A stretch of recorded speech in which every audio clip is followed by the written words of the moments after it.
সুপ্রভাত।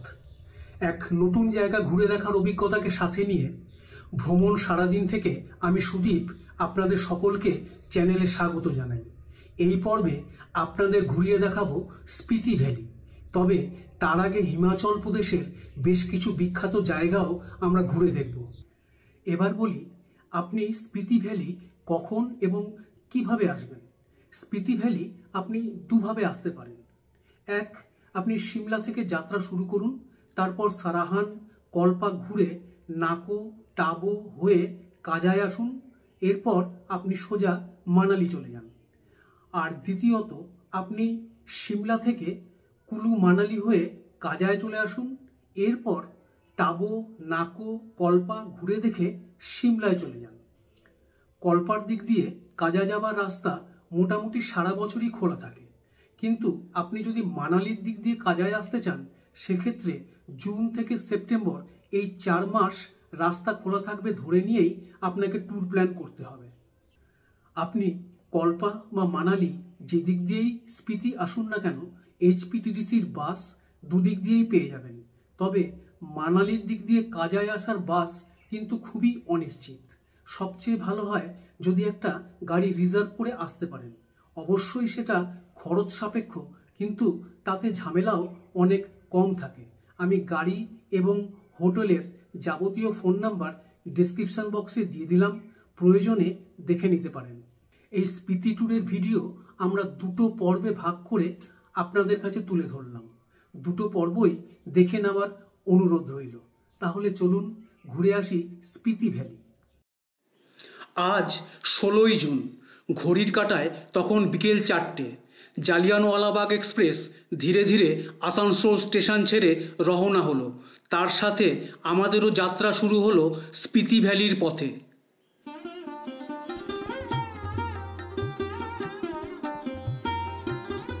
আজ 17ই জুন, বিকেল নাগাদ চণ্ডীগড় স্টেশনে এসে পৌঁছেছি। গাড়ি বলাই ছিল, চলেছি সিমলার দিকে। তবে এবার আর সিমলায় থাকবো না। সিমলা ছাড়িয়ে আরও প্রায় 30 কিলোমিটার এগিয়ে ফাগুতে আজ আমাদের রাত্রিবাস।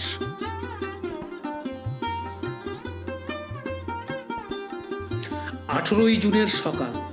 সিমলা থেকে প্রায় 30 কিলোমিটার দূরে অবস্থিত ফাগু কুয়াশার চাদরে মোড়া একটি ছোট্ট সুন্দর শৈল শহর। সারা বছর ধরে শহরটি ফগ অর্থাৎ কুয়াশায় ঢেকে থাকে, তাই এর নাম ফাগু।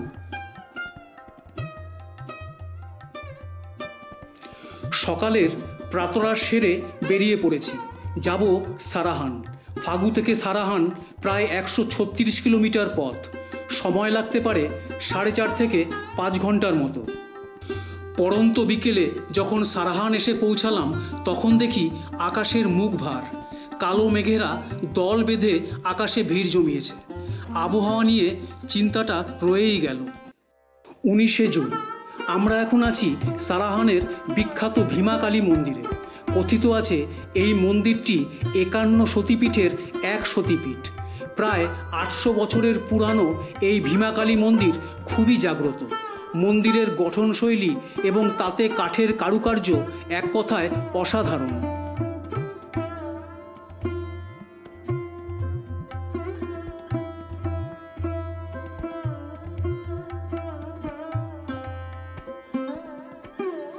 এই ভীমাকালী মন্দিরের গেস্ট হাউসেও আপনি থাকতে পারেন। মোটামুটি ভালোই ব্যবস্থা, আর মন্দিরের ভিতর থাকার একটা অভিজ্ঞতাও হবে। আমরা এখানেই আছি। ফোন করে বুক করতে হয়। ফোন নাম্বার আমি ডেসক্রিপশন বক্সে দিয়ে দিলাম।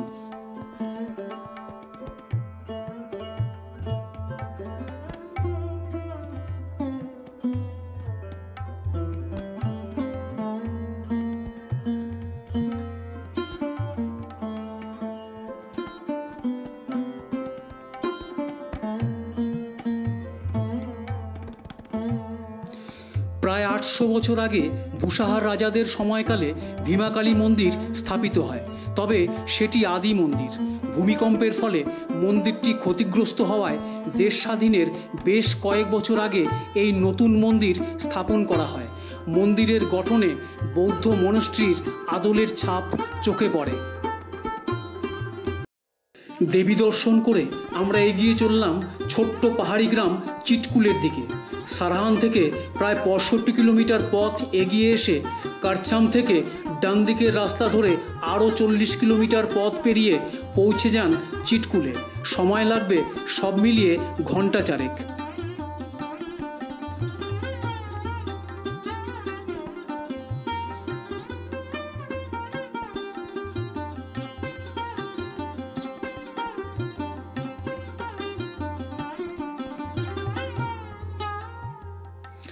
ভারত তিব্বত সীমান্তের শেষ গ্রাম চিটকুল। কিন্নর জেলার এই ছবির মতো গ্রামটির এক পাশ দিয়ে বয়ে গেছে বসপা নদী, আর গ্রামকে ঘিরে থাকা বরফের মুকুট পরা পাহাড়েরা চিটকুলকে যেন আরও বেশি সুন্দর করে তুলেছে। আজ 20শে জুন। চলে যাওয়ার আগে বসপা নদীর পাড় থেকে আরও একবার ঘুরে এলাম। এবার সুন্দরী চিটকুলকে বিদায় জানানোর পালা। ফিরতে মন চাইছিল না, কিন্তু কিছু করার নেই। আমরা এগিয়ে চললাম কল্পার দিকে। চিটকুল থেকে কল্পা খুব একটা দূর নয়, মাত্র 70 কিলোমিটার পথ, কিন্তু পথের সৌন্দর্য অসাধারণ। শীতকালে চিটকুল যখন বরফের চাদরে ঢাকা পড়বে, তখন এর সৌন্দর্য আবার অন্য রকম। তিব্বতের দিক থেকে ভারতের শেষ গ্রাম এই চিটকুল, তাই সৌন্দর্যের পাশাপাশি সুরক্ষার দিক থেকেও চিটকুল যথেষ্ট গুরুত্বপূর্ণ। গ্রামের শেষ প্রান্তে রয়েছে আইটিবিপির চেকপোস্ট। এর বেশি পর্যটকদের আর যেতে দেওয়া হয় না।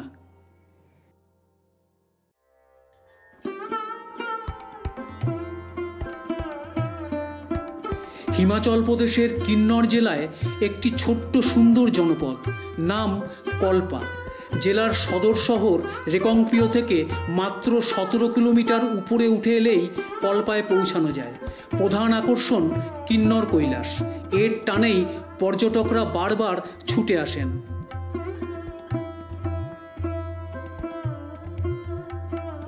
পৌঁছে গেছি কল্পায়। হোটেলে মালপত্র রেখে চলে এসেছি কল্পার শেষ প্রান্তে থাকা রঘি গ্রামের লক্ষ্মীনারায়ণ মন্দিরে। কাঠ ও পাথর দিয়ে তৈরি এই অপূর্ব সুন্দর মন্দিরটির আদলে বৌদ্ধ মোনাস্ট্রির ছোঁয়া পাওয়া যায়। কাঠের কারুকার্যের মাধ্যমে মন্দিরের দেওয়ালে ফুটিয়ে তোলা হয়েছে ভগবান বিষ্ণুর 10 অবতারের ছবি। কাঠের তৈরি কারুকার্য যে এত সুন্দর হতে পারে তা হয়তো এই মন্দিরে না এলে অজানাই থেকে যেত।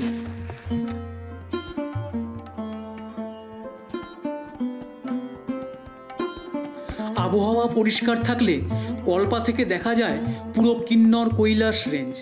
মনে হয় যেন হাত বাড়ালেই ছোঁয়া যাবে।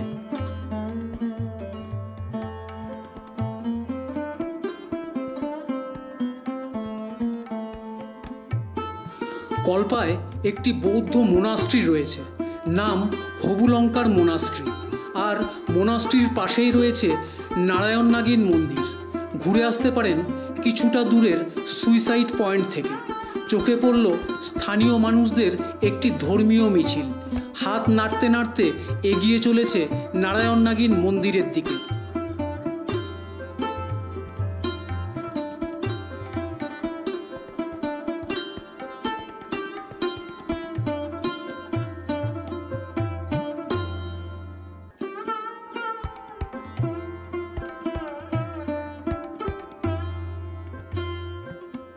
কল্পার প্রধান দ্রষ্টব্য নারায়ণ নাগিন মন্দির।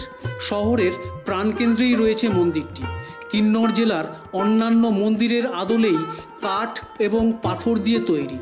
মন্দির চত্বর থেকে কিন্নর কৈলাস রেঞ্জ সবচেয়ে ভালো দেখা যায়।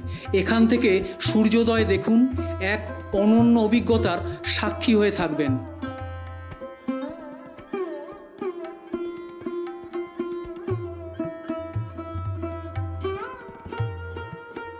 আজ 21শে জুন। কল্পাকে পেছনে ফেলে সামনের দিকে বেশ কিছুটা এগোতেই প্রকৃতি অদ্ভুতভাবে বদলে যেতে লাগলো। এই কদিনের চেনা সবুজ হারিয়ে গিয়ে আমরা এসে পড়লাম এক অচেনা অজানা রুক্ষ প্রান্তরে। চলেছি নাকোর পথে। কল্পা থেকে নাকোর দূরত্ব প্রায় 100 কিলোমিটার। পৌঁছতে সময় লাগবে ঘন্টা 3।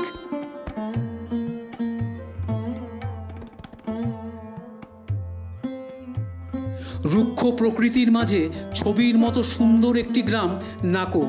সবুজবিহীন ধূসর রঙের পাহাড়েরা যেন দল বেঁধে গ্রামটিকে ঘিরে রেখেছে।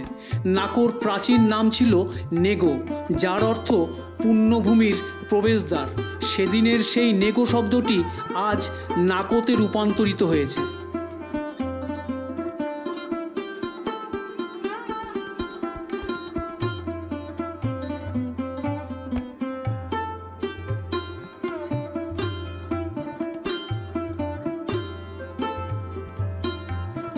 বছরের বেশিরভাগ সময় বরফের চাদরে মুড়ে থাকে এই গ্রাম, তাই সবুজের বড়ই অভাব। যতদূর চোখ যায় ধূসর রঙের রুক্ষ পাহাড়ের সারি চোখে পড়ে। কিছু কিছু পাহাড়ের মাথায় দেখা যায় বরফের মুকুট। সবচেয়ে উঁচু পর্বতের নাম রিওপুর গিল, যার সাথে স্থানীয় মানুষের আবেগ জড়িয়ে আছে। গ্রাম থেকে বেশ খানিকটা হেঁটে উপরে উঠে এলে একটি প্রেয়ার হুইলের কাছে পৌঁছানো যায়, যেখান থেকে পুরো নাকো গ্রামকে দেখতে অসাধারণ লাগে।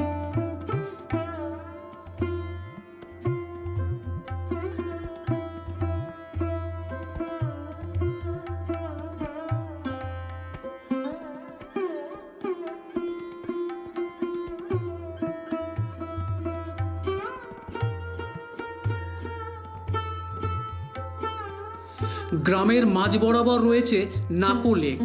উইলো আর পপলার গাছ দিয়ে ঘেরা এই সবুজ জলের লেকটি গ্রামবাসীদের কাছে একটি পবিত্র জলাশয়।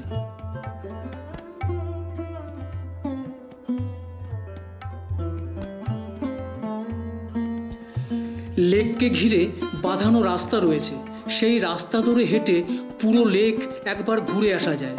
স্থানীয় মতে বৌদ্ধ গুরু পদ্মসম্ভাবা এই লেকের ধারে বসে দীর্ঘদিন তপস্যা করেছিলেন, তাই এই লেকের সাথে স্থানীয় মানুষের আবেগ জড়িয়ে আছে।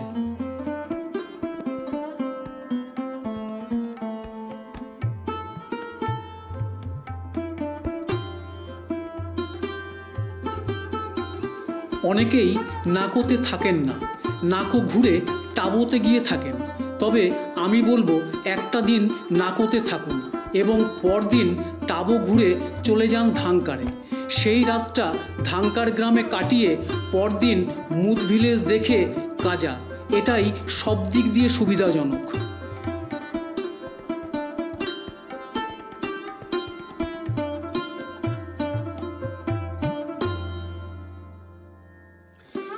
ঘুরতে ঘুরতে চলে এসেছি নাকো মোনাস্ট্রির সামনে। এটি নাকোর নতুন মোনাস্ট্রি। 2007 সালে বৌদ্ধগুরু দালাই লামা যখন নাকো পরিদর্শনে এসেছিলেন, সেই সময় এটি তৈরি হয়। নাকোর আদি মনেস্ট্রি সেটি রয়েছে গ্রামের মাঝখানে।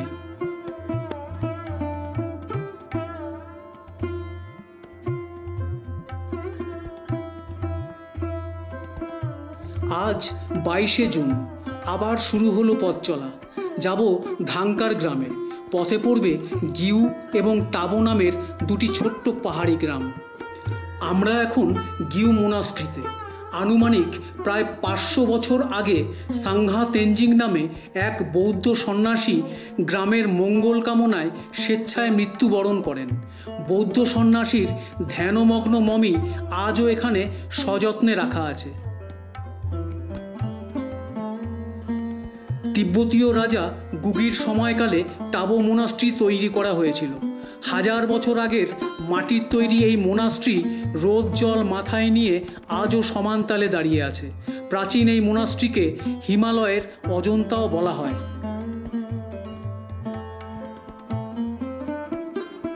গিউ এবং টাবো মোনাস্ট্রি দেখে আমরা চলেছি ধাঙ্কার গ্রামের দিকে। নাকো থেকে ধাঙ্কার এই প্রায় 100 কিলোমিটার পথ পেরোতে আমাদের ঘন্টা 4 সময় লেগে গেল।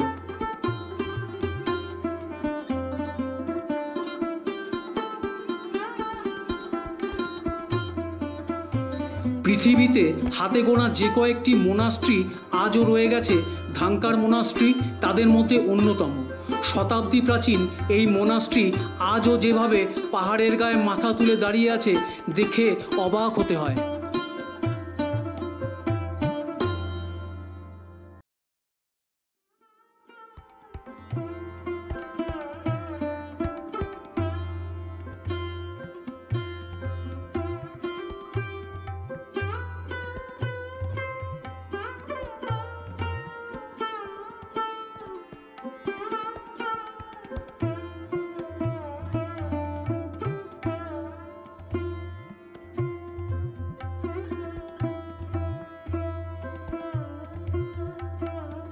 স্পিতি এবং পিন নদীর সঙ্গমস্থলে অদ্ভুত এক ল্যান্ডস্কেপকে সাথে নিয়ে ছবির মতো সুন্দর এই ধাংকার গ্রাম। প্রকৃতি যেন নিজের হাতে সাজিয়ে তুলেছে এই গ্রামটিকে। তিব্বতীয় ধাং কথার অর্থ খাড়া পাহাড় এবং কার কথার অর্থ দুর্গ। এই ধরনের দুর্গ ধাংকার গ্রামে আজও দেখতে পাওয়া যায়, তবে তা ভগ্নপ্রায়।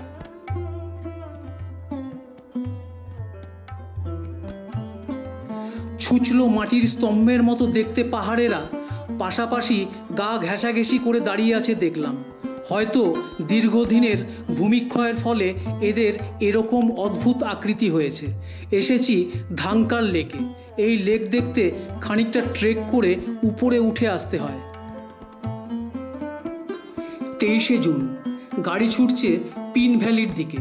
পিন ভ্যালির শেষ গ্রাম মুদ ভিলেজ দেখে আমরা কাজার দিকে এগোবো।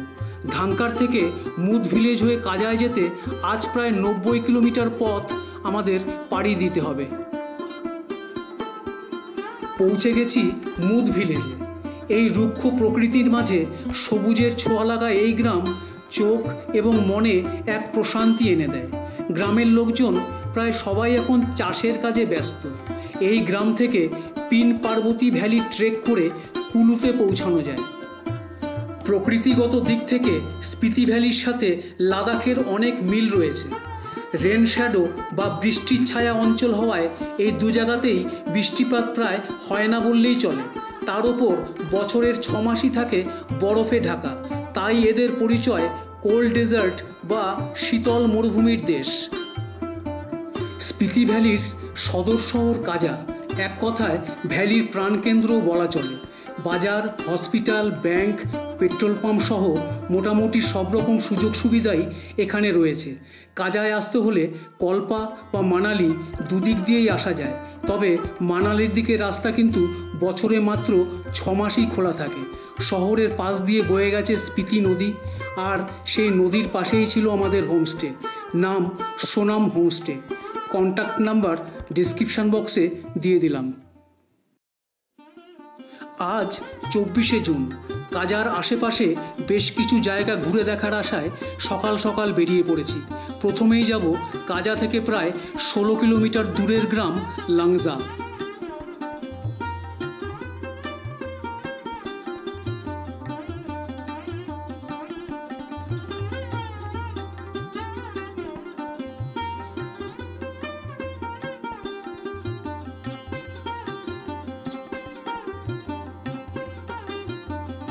পৌঁছে গেছি লাংজা গ্রামে। গ্রামের একেবারে শেষ প্রান্তে রয়েছে প্রায় 35 ফিট উচ্চতার এক বিশাল বুদ্ধ মূর্তি। গ্রামবাসীদের বিশ্বাস, সমস্ত বিপদ থেকে তিনিই গ্রামকে রক্ষা করবেন। এই লাংজা গ্রামের আরেকটি বৈশিষ্ট্য হলো বহুকাল আগের সামুদ্রিক প্রাণীর ফসিল এই গ্রামে নাকি আজও দেখতে পাওয়া যায়। লাংজা গ্রামের 10 কিলোমিটারের মধ্যেই কমিক গ্রাম। চলেছি সেদিকেই। এরকম রিমোট এলাকার এত সুন্দর রাস্তা দেখে সত্যি অবাক হতে হয়।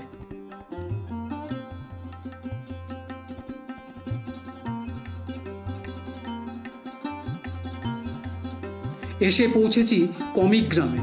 খুবই অল্প সংখ্যক লোকের বাস। ঘুরে দেখলাম কমিক মোনাস্ট্রি। মোনাস্ট্রি ছাড়া এখানে আর বিশেষ কিছু দেখার নেই। আমাদের স্পিতি ট্যুরের এই পর্ব এখানেই শেষ করলাম।